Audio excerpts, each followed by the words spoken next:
Hi, everyone, and welcome to Level Up English Podcast. I'm Samantha, and it's great to have you here. Our mission is simple. Don't just learn English, learn in English. Hi, everyone, and welcome back to the Level Up English Podcast and our Career Cues series. I'm Samantha. Today, we're thrilled to have our friend and leadership coach, Benjamin, back on the show to talk about a topic that gives many non-native speakers a headache. Welcome, Benjamin. Hi, Samantha. It's great to be back. Hello, everyone. So, Benjamin, let's paint a picture for our listeners. You're in a crucial online English meeting, and the conversation is moving at lightning speed. You have a brilliant idea, but you just can't find a moment to speak. You want to contribute, but you're worried that interrupting someone would be rude, so you end up watching the topic fly by. Is this a common pain point for people? Absolutely, Samantha. It's a classic dilemma that almost every non-native English speaker faces. In many English-speaking meeting cultures, especially in fast-paced discussions, waiting for someone to hand you the microphone is just not going to happen. You have to learn how to proactively, yet gracefully, claim your turn to speak. Gracefully claim your turn. I like how that sounds. So how exactly do we do that? It all comes down to a three-step process: identifying the moment, using the right tools, and building a bridge. First up is identifying verbal cues. You need to act like a detective and listen carefully for those golden moments when you can interject.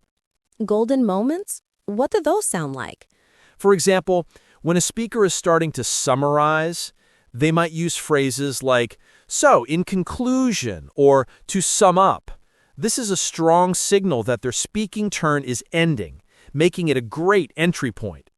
Another cue is when someone asks a question, even a rhetorical one like, "So what's the next step?" These moments create a natural opening for you to contribute. You need to train your ear to become sensitive to these summarizing or questioning phrases. I see. So it's not about interrupting blindly, but about looking for these linguistic green lights. Once we spotted the opportunity, do we just start talking? That brings us to our second step, opening your toolbox of interruption phrases. Just jumping in can feel abrupt. You need some buffer phrases to make your interjection feel more polite and natural. A toolbox sounds fantastic. What kinds of tools are in it?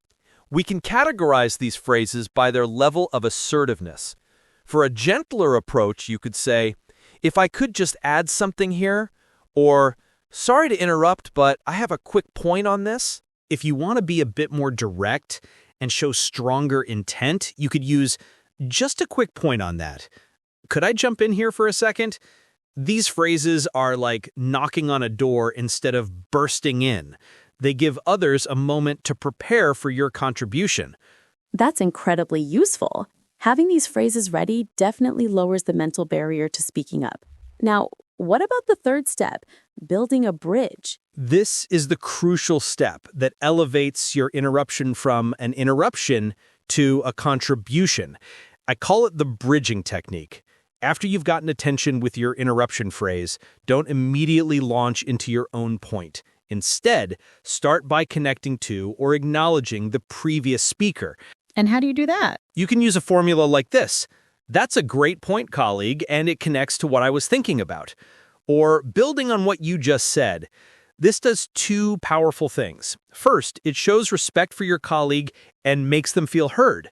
Second, it makes your idea sound like a natural extension of the group's discussion, rather than something random, which makes it much more likely to be accepted.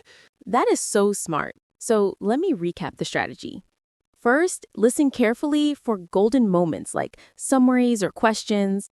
Second, use a polite knocking phrase like, "If I could add."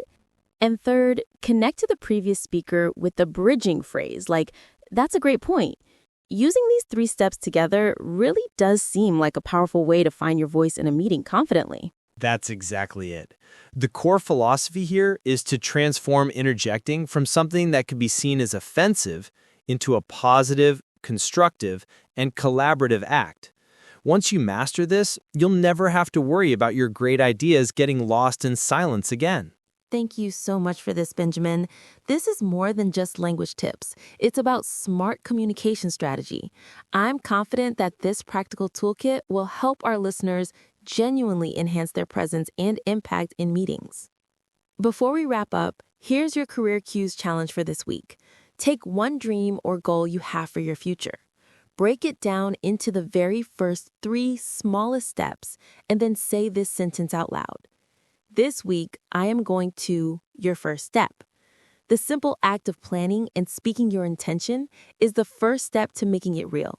Share your experience with us using #LevelUpEnglish. And that's a wrap for today's episode. Thank you so much for tuning in. Don't forget to check out the show notes on your podcast app or on our website for a full transcript and all the resources we mentioned today. If you found this episode helpful, the best way to support the show is to hit follow or subscribe and leave us a quick review. Until next time, keep learning and keep growing.